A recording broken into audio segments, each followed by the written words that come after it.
All of you are happy. All of you are very prospective with your success, confident in what you want and how you reach. Thank you so much. Sir, inka nenu maatladvalsina avasaram ledhu. All of them are very confident anta.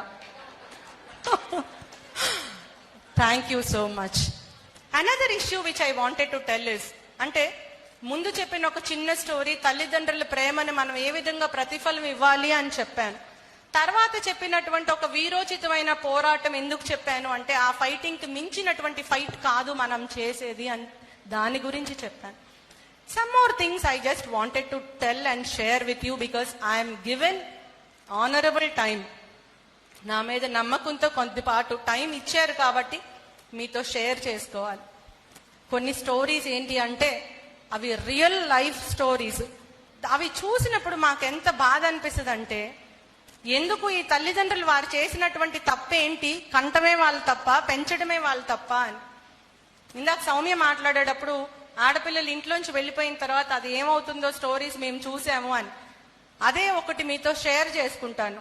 One girl who is studying her MBBS, she was not to be found for 3 or 4 days. ఇంట్లో లేదు, 4-5 రోజులు కూడా ఇంట్లో లేదు.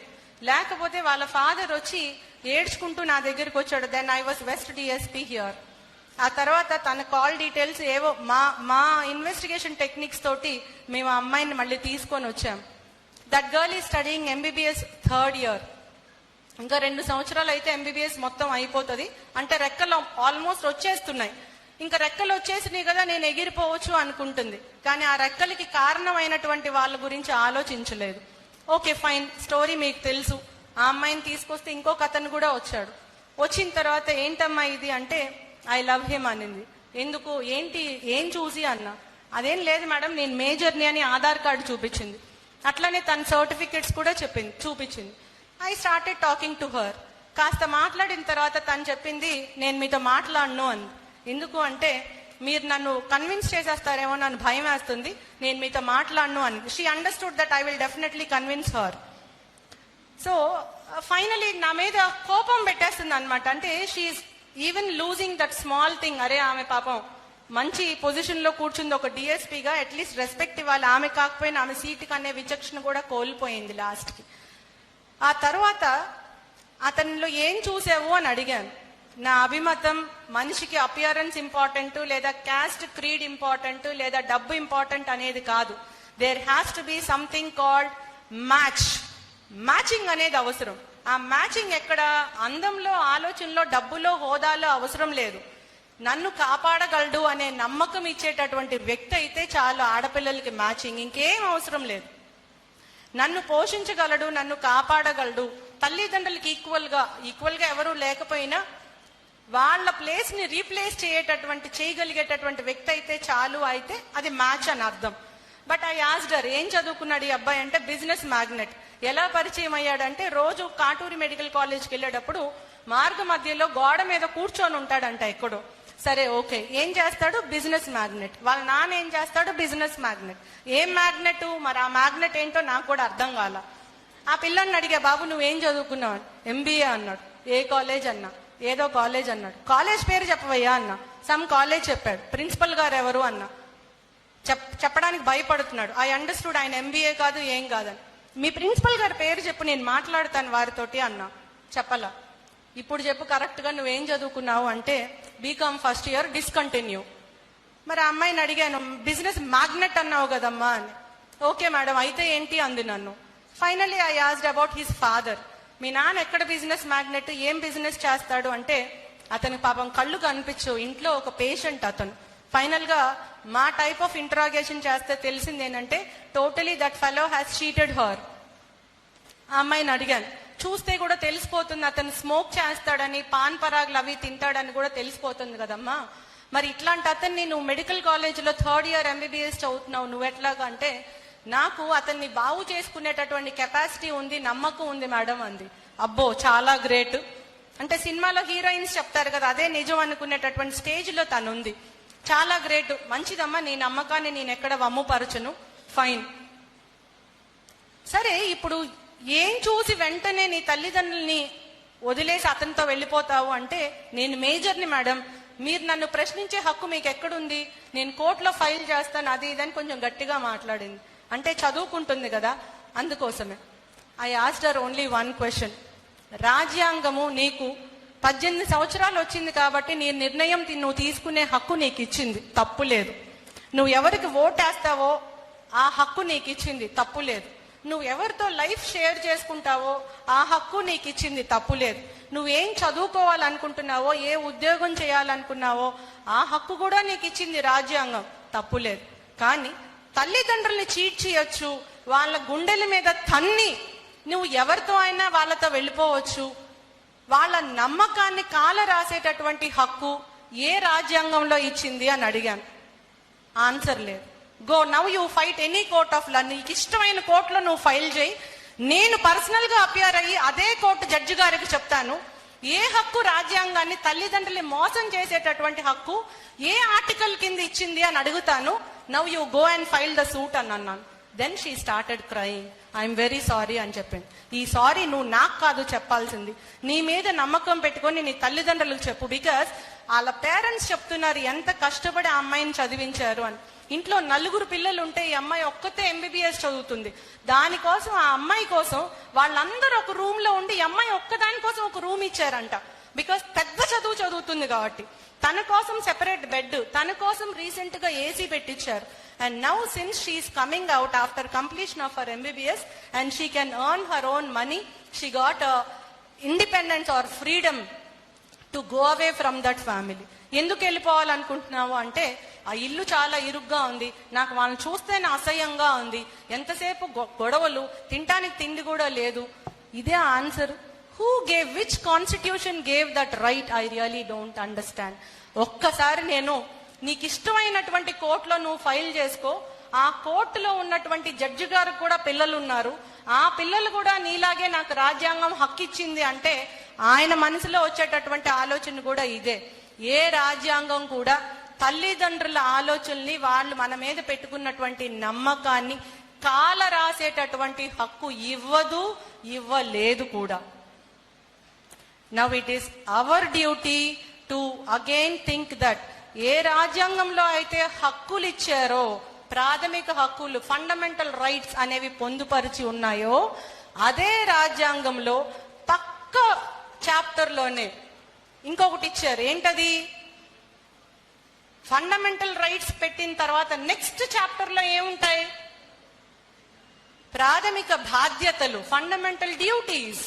All fundamental rights are always coupled with fundamental duties. Then why are we forgetting the fundamental duties, which is very, very foundation to prove that we are human beings? మనుషులని మనం నిరూపించుకోవాలంటే కేవలం హక్కుల గురించి ఆలోచిస్తే సరిపోదు, బాధ్యతల గురించి గుర్తించాలి, గుర్తెరిగి ప్రవర్తించాలి. అది మనం విస్మరించకూడదు. ఎప్పుడైతే ఆ ఫండమెంటల్ డ్యూటీస్ అనేది విస్మరించకుండా తెలుసుకొని నడుస్తామో, we will be successful as a daughter, we will be successful as a sister, we will be successful as a student, we will be successful as a wife, mother, grandmother, daughter-in-law, everywhere. అటు professional life లో, personal life లో రెండిట్లో కూడా success ఉండాలి అంటే మనకు కావాల్సింది ఏంటంటే మన హక్కులతో పాటు మన బాధ్యతలు. Always fundamental rights in whichever constitution you take under the sun, the fundamental rights are coupled with fundamental duties.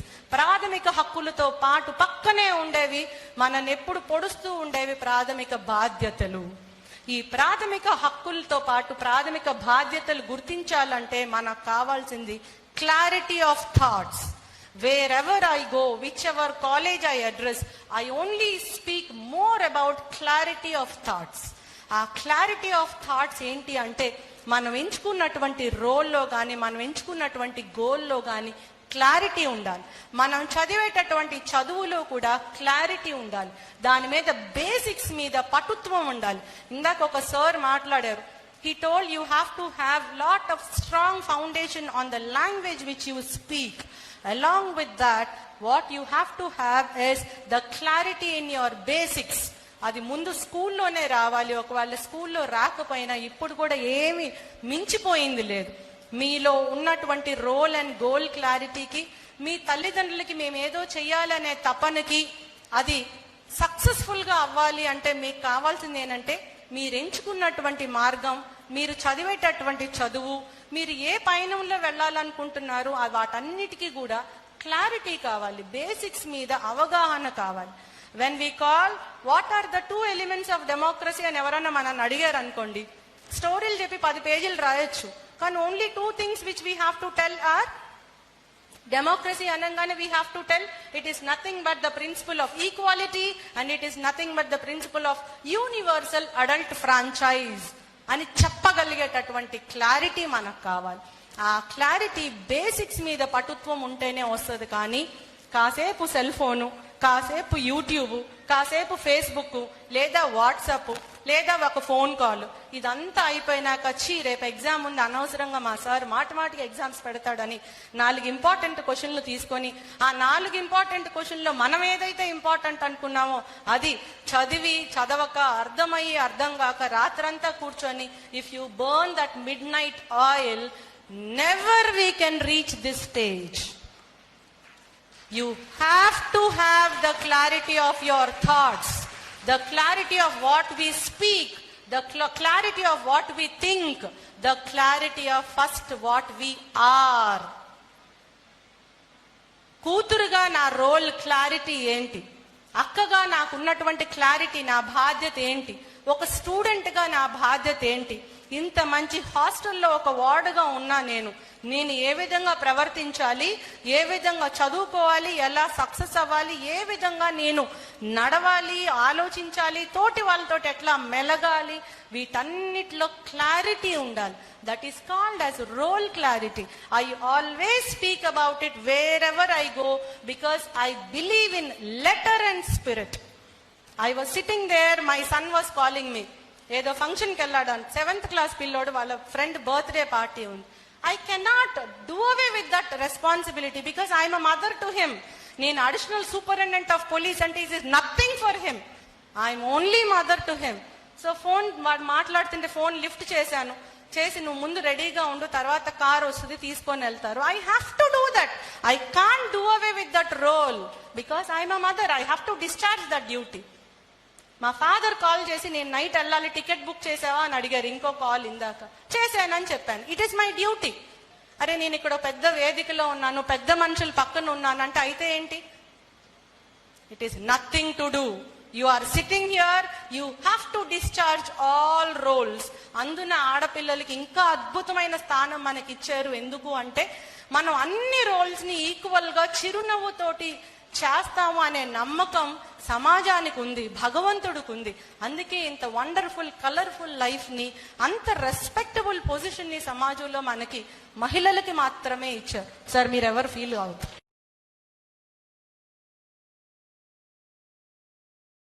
Share chat.